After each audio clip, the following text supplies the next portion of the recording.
Hello à tous, c'est Louisa et vous regardez Unlocked, l'émission qui décrypte les entreprises. Aujourd'hui, on reçoit l'ACPR, qui est l'autorité de contrôle prudentiel et de résolution qui est adossée à la Banque de France. Et on va discuter plus précisément aujourd'hui avec Anne-Sophie, qui est directrice des ressources humaines de l'ACPR. Bonjour Anne-Sophie. Bonjour. Bienvenue. Merci. Comment vas-tu ? Bien. Bien. Tu n'es pas venue toute seule, puisqu'aujourd'hui, il y a aussi Erwan, qui est contrôleur des assurances. Bonjour Erwan. Bonjour. Bienvenue. Merci. Ça va aussi ? Très bien. Bon, alors, il y a près de 100 postes à pourvoir au sein de l'ACPR. On va voir ça en détail. Mais avant toute chose, on va passer au pitch Misat.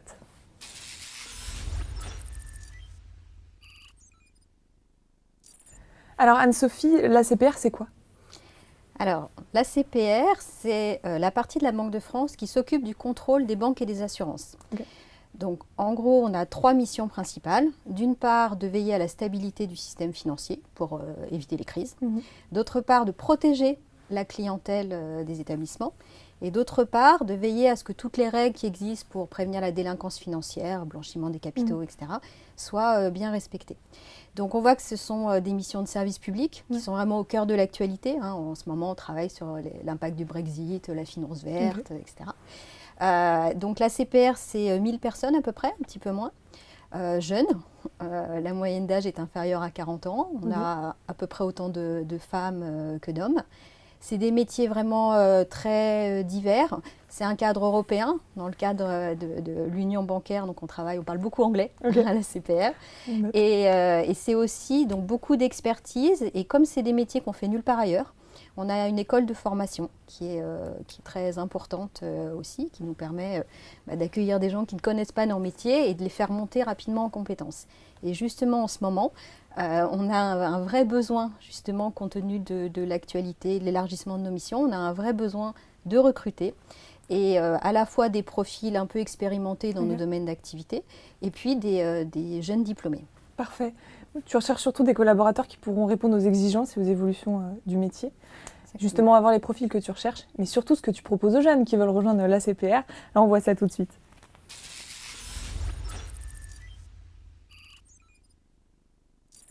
Alors, il existe plein de types de profils. Certains viennent d'écoles, d'autres universités. Est-ce que toi, tu recherches un type de profil ou un diplôme en particulier ? Alors, ce qu'on recherche plus spécifiquement en ce moment, ce sont des jeunes scientifiques, école d'ingénieurs par exemple, ou des jeunes qui sont issus du domaine de l'assurance. Donc ça peut être un master de droit des assurances, évidemment les écoles d'actuaires. Donc ça, c'est vraiment les diplômes dont on a besoin. Et si c'est au niveau de l'université, tout ce qui est mathématiques appliquées à la finance, statisticien, ça c'est vraiment les profils qu'on prend en sortie d'école parce que on a aussi des concours à la Banque de France, mais là, à la CPR, on prend des jeunes diplômés sur ce segment-là. Ce segment-là. Erwan, toi, tu es contrôleur des assurances. Tu peux me donner des exemples de missions que pourrait avoir un jeune qui intègre la CPR ? Concrètement, on a deux types de missions sur le terrain. On a tant côté banque que côté assurance, le contrôle, ça, en pratique, c'est soit du contrôle sur place, c'est-à-dire aller chez les organismes, rencontrer les dirigeants, le senior manager, rencontrer des opérationnels, donc un métier qui est très humain au final.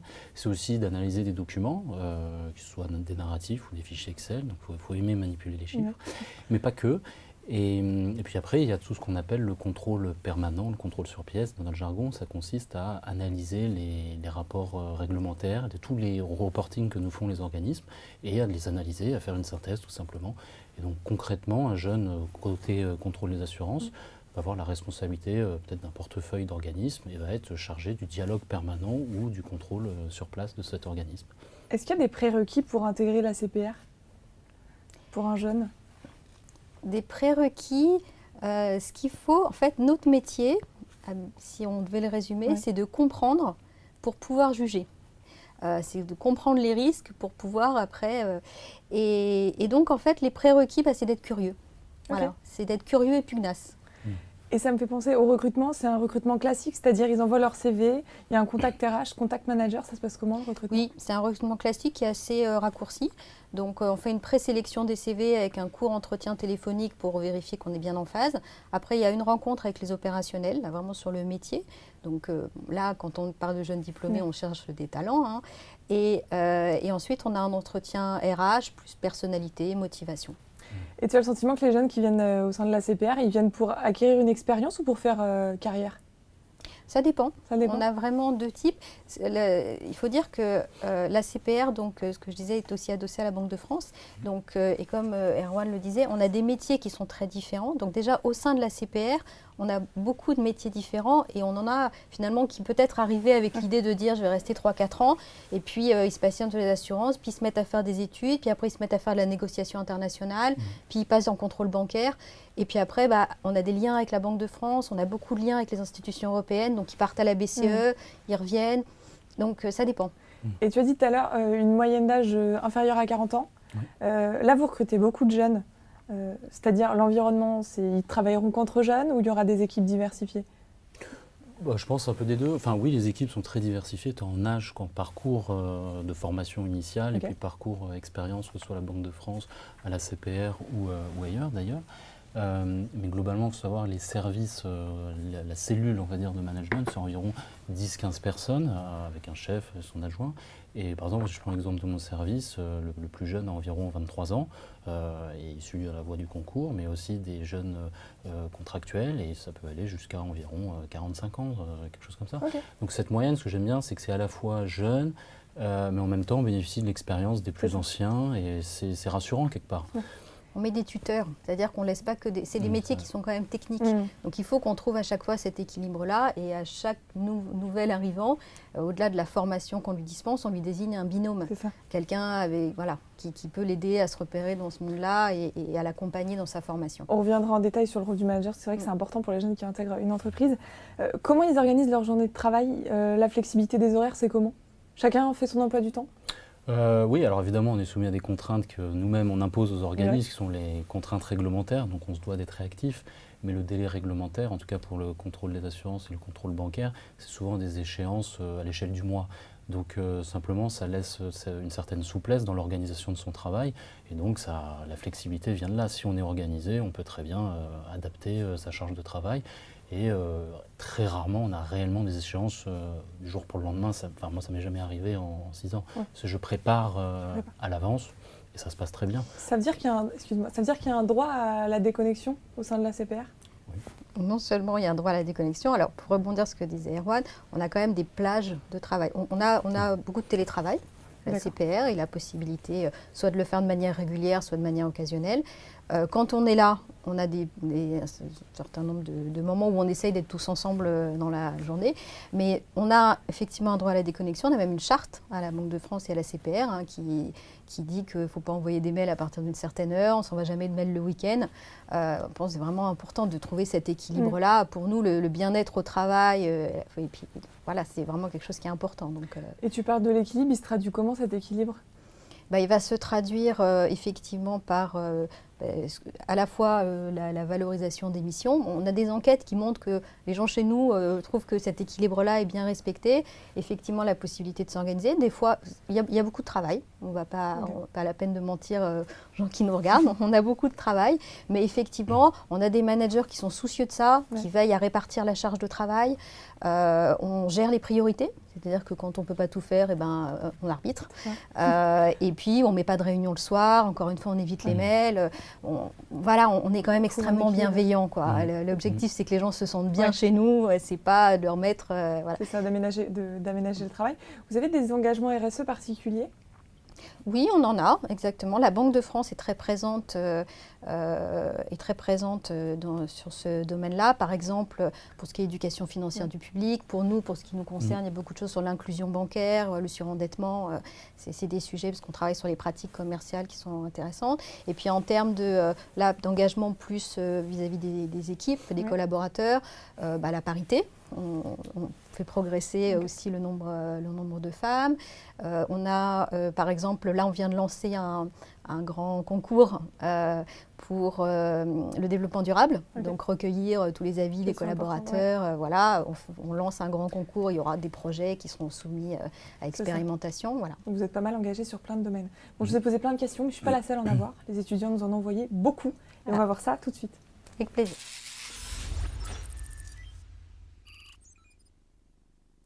Alors, on a recueilli leurs questions sur Instagram. D'ailleurs, si vous avez des questions, n'hésitez pas à vous rendre sur l'Instagram de Job Teaser et à nous les poser directement. On va commencer avec la première question.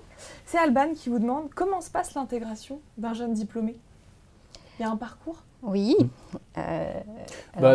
Très concrètement, le premier jour, de toute façon, vous êtes accueilli de façon classique par le département des ressources humaines, par le manager qui vous a recruté, qui vous présente le service et qui met en place, qui vérifie que toute la logistique fonctionne bien pour que vous soyez opérationnel.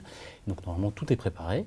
Et puis rapidement, il prend prend un moment avec vous pour vous expliquer, pour présenter le service, les personnes avec qui vous travaillerez, et puis vous présente les principaux axes de travail sur lesquels vous allez travailler immédiatement sur la semaine.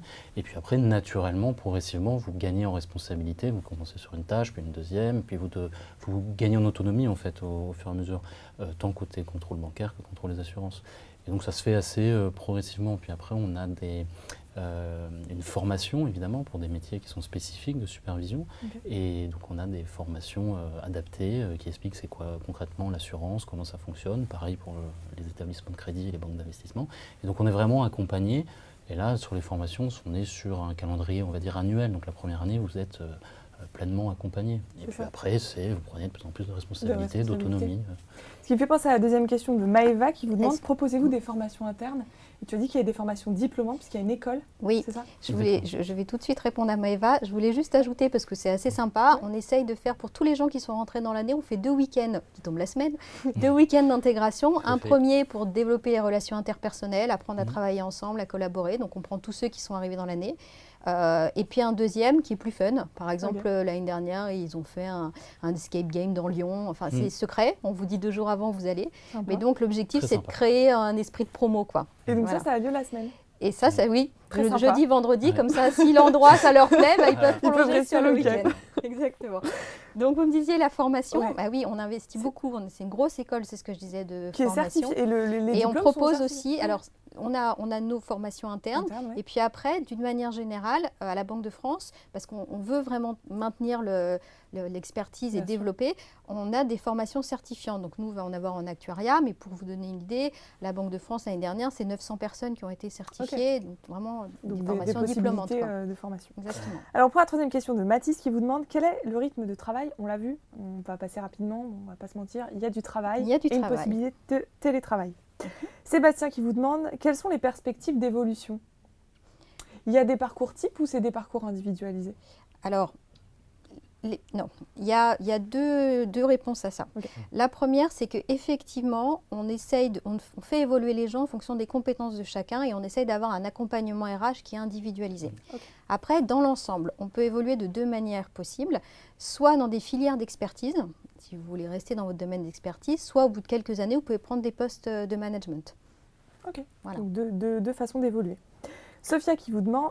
Excusez-moi. Je vais juste peut-être ajouter, c'est une des opportunités qu'offre la CPR et la Banque de France, c'est vraiment des mobilités horizontales. Donc évidemment, il y a la possibilité d'évoluer vers du management. Mais par exemple, moi j'ai commencé côté assurance, mais naturellement, il y a des liens communs entre la supervision côté assurantiel et côté bancaire. Et donc naturellement, il y a des passerelles où on peut passer d'un métier à l'autre, ce qui, à ma connaissance, est rarement possible dans les entreprises qu'on contrôle notamment. Dans le reste. Alors Sophia qui vous demande, serais-je amenée à travailler dans un autre pays? Ça peut. C'est possible. Carrière à l'international. Comment ça se passe? On a déjà beaucoup de personnes à la BCE, c'est sûr. On a des personnes à la Commission, rappeler ce que c'est la Banque Centrale Européenne, donc, qui est l'organisme de contrôle au niveau européen pour les banques. Pas que, mais en tout cas, c'est pas la BCE, c'est le système de supervision européen. Et donc on a régulièrement, déjà au quotidien, je pense que dans nos missions, on a beaucoup d'établissements transfrontières. Oui, c'est ça moi, que j'aime beaucoup dans ce métier. Je voulais travailler dans un contexte international. Mais pour travailler dans le contexte international, c'est ça qui est assez, que je trouve magique à la CPR, c'est qu'il n'y a pas besoin d'aller à l'étranger. Typiquement, je suis en charge d'un grand groupe d'assurance mondial.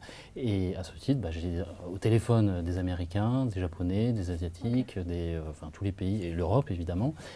Dernièrement, évidemment, j'ai eu mes homologues anglais pour discuter des sujets du Brexit. Et puis, il y a tous ces groupes de travail, tant à la CPR, mais aussi à l'échelle européenne, que ce soit côté bancaire ou côté assurance. Et puis, il y a aussi ces mêmes comités. Donc, il y a le comité de Bâle, qui se trouve en Suisse, côté bancaire. Et puis, il y a ce qu'on appelle l'Association des superviseurs internationaux en assurance, qui se trouve également en Suisse et qui on est en interaction C'est continue. ça. Et puis moi, j'ai eu l'occasion, tout simplement, dans le cadre de mon métier de contrôleur sur place, de faire des contrôles sur place dans des filiales ou des succursales qui étaient dans des pays étrangers, en interaction avec les autorités locales. Donc, mais il y a possibilité de travailler à l'international et de collaborer avec des Voilà, ponctuellement, où y vivre, les deux fonctionnent. Parfait. Alors, on prend une dernière question d'Andrea qui vous demande, alors, aurais-je un manager? Si oui, comment se passe l'accompagnement? On l'a vu, il nous accompagne tout au long de notre carrière, enfin, de votre carrière en donnant des missions différentes. Brigitte qui vous demandait la proportion homme-femme est-elle équitable? En tout cas, vous y travaillez pour avoir de plus en plus de femmes. On a 52% de femmes à la CPR. Je et notre comité de direction est assez féminin. C'est une très bonne nouvelle. Julien qui vous demande quelles sont les valeurs auxquelles il faut adhérer quand on travaille Alors, les valeurs de service public. Il faut quand même avoir envie de servir l'intérêt général, l'expertise. Voilà, je dirais ça, et puis la bienveillance. Parfait, je reste sur le mot expertise. Vous êtes des experts, j'imagine que vous avez des conseils à leur donner pour optimiser leur candidature. On va voir ça maintenant.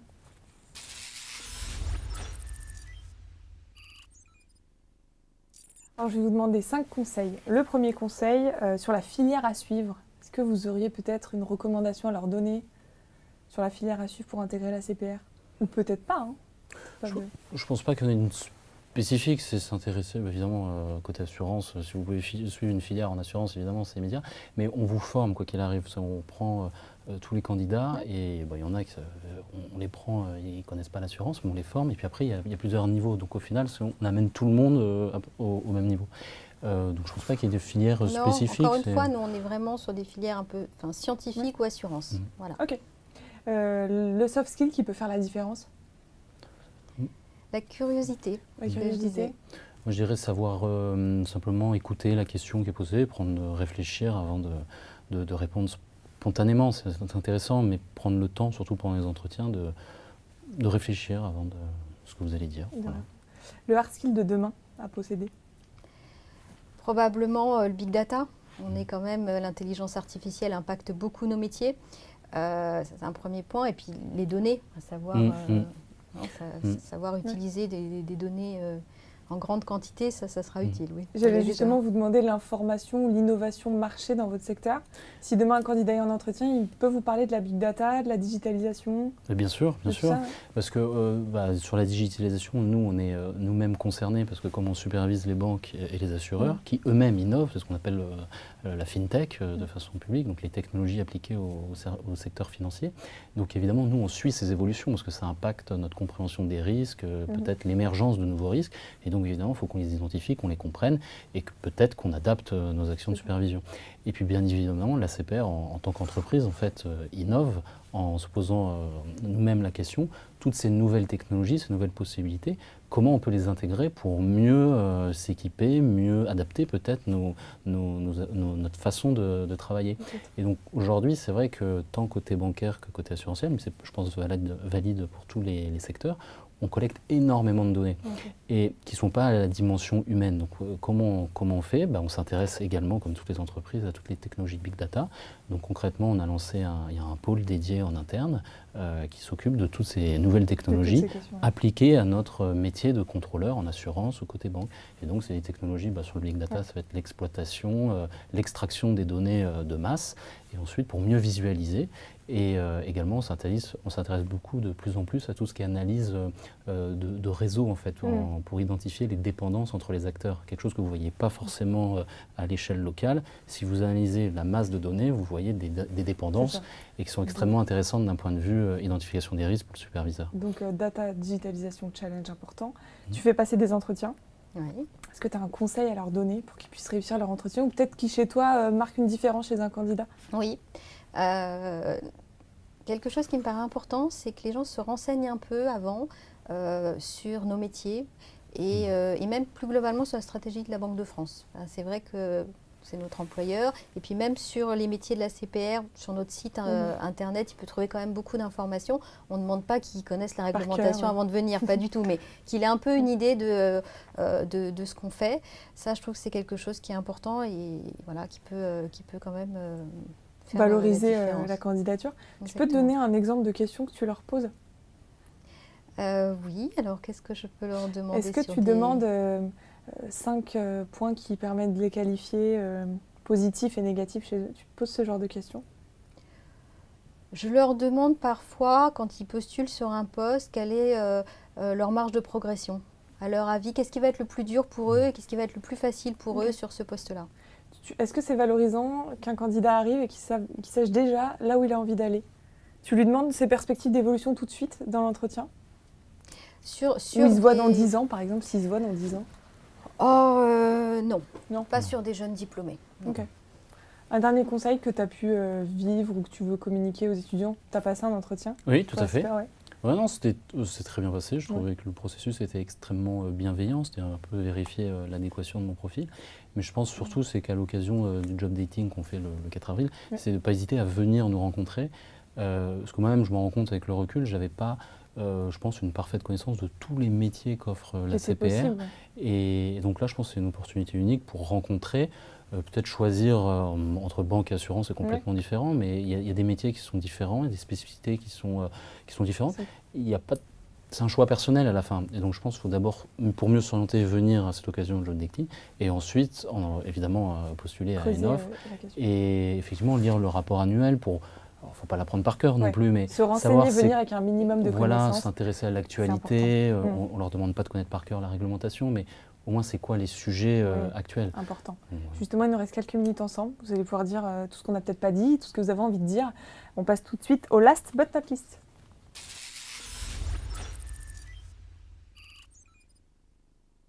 Alors, un dernier mot sur la CPR. Anne-Sophie, tu veux commencer? Oui, avec plaisir. Je pense qu'il est important de voir vraiment la richesse de nos métiers. C'est-à-dire qu'on peut vraiment faire, quand on parle de contrôle, selon les établissements, selon les risques, selon le secteur, tout ça c'est très différent. On peut aussi faire des études macro sur le système financier, on peut négocier de la réglementation, on peut travailler à l'étranger, on peut travailler avec des gens très différents et puis surtout on peut changer de métier. Ça c'est vraiment une opportunité très forte qu'on a chez nous. Vous commencez quelque part et puis vous avez des nouvelles compétences, vous allez les valoriser ailleurs. Donc ça c'est vraiment quelque chose qui est important, qui est extrêmement dynamique et puis qui change tout le temps. Voilà, c'est vrai qu'on est très en prise avec ce qui se passe et donc nos métiers évoluent et je trouve que pour des jeunes arrivés chez nous, c'est un environnement, on n'a que des jeunes diplômés, donc intellectuellement c'est extrêmement stimulant, il y a une ambiance de travail qui reflète ça aussi et qui n'est pas forcément l'image qu'on peut avoir d'une autorité de contrôle. Voilà, moi je trouve qu'il y a un décalage assez fort entre cette image-là et la réalité de gens super investis qui sont contents de bosser pour l'intérêt général et qui ont envie d'y aller. Et de relever les challenges de demain. Et de relever les challenges de demain parce qu'il y en a beaucoup. Il y en a beaucoup. Erwan, tu veux dire un mot? Moi, je dirais, venez nous rencontrer. C'est difficile d'exprimer. Ça fait 8 ans que tu travailles au 6 ans. 6 ans à la CPR. Moi, je trouve que c'est vraiment passionnant. Nos métiers sont vraiment passionnants. Passionnant parce que non seulement je trouve qu'ils ont du sens, et ça je pense que c'est quelque chose qui parlera aux jeunes diplômés. C'est important le sens pour moi, savoir ce que je fais, c'est important, c'est la dimension de service public, comme disait Anne-Sophie. Mais c'est aussi des métiers qui sont vraiment variés, nos travaux. Je me suis jamais ennuyé en fait, jamais réellement fait 2 fois la même chose dans le même contexte. On s'inscrit dans une certaine modernité parce qu'on est inscrit dans l'actualité tout simplement. Donc, par exemple, moi derrière moi, là j'étais en plein dans les travaux, l'impact du Brexit. Ça peut être aussi la réforme fiscale américaine, le changement climatique qui parle à beaucoup de gens. Mais vraiment, voilà, c'est tellement de métiers que je me dis, honnêtement, j'étais venu peut-être pour 3 ans, 4 ans, et puis finalement j'ai continué. Et je me projette très volontiers pour la suite en sachant que il y a plein de possibilités, que je ne vais pas m'ennuyer. Et je n'ai pas l'impression d'être enfermé dans une filière, etc. Et ça, pour moi, c'est génial, c'est super. Ouais, ça ouvre beaucoup de portes, en fait, de venir à la CPR. Et d'ailleurs, on ouvre les nôtres de portes dans nos locaux. Le 4 avril, voilà, lors d'un job dating, vous y serez? Vous serez présents? On y sera, bien sûr. Demandez à Erwan et Anne-Sophie le 4 avril. On y sera, venez nous voir. Mais il faut qu'ils s'inscrivent sur recrutement.banque-france.fr. et pourront vous rencontrer, pourrez leur donner, j'imagine, le nom des postes, ce qui est ouvert, enfin leur donner tous les détails. Voilà, on a plein de gens qui sont là pour leur expliquer, pour les aider. Ça leur permettra de voir nos locaux. On a des locaux superbes à Saint-Lazare, pas loin, tout neuf. Et donc, ça permettra effectivement peut-être de démystifier et on espère de leur donner envie. Écoutez, je vous remercie beaucoup d'avoir été présent aujourd'hui. Merci à Chez vous, je vous rappelle que vous pourrez rencontrer entre autres Erwan et Anne-Sophie le 4 avril lors du job dating à Saint-Lazare, donc dans vos locaux. Il faut s'inscrire sur recrutement.banque-france.fr, mais il y a aussi toutes les offres sur jobteaser.com. Encore merci à tous les deux. Merci. C'était un plaisir de vous recevoir. Chez vous, je vous donne rendez-vous comme d'habitude très vite pour un nouveau live.